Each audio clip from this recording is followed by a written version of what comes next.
Hi everybody, this is going to be a cold start of the 66 Mustang with a 302 in it. It's nothing special, just a factory 2-barrel. I'm not sure if the battery's still charged, but I guess we're going to find out. It's about 35 degrees outside right now and it's still fairly dark out. Let's see what she'll do.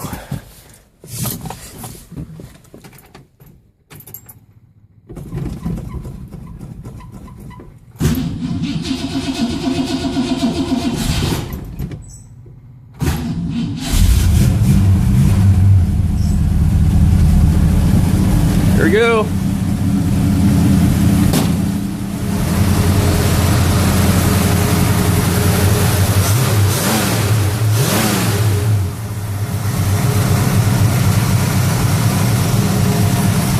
Here she is.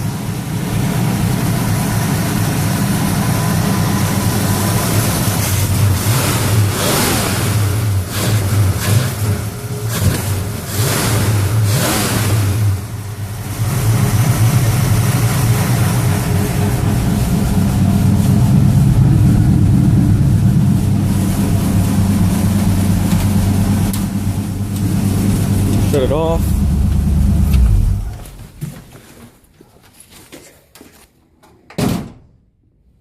Here we go. Thanks for watching. Comment, rate, and subscribe.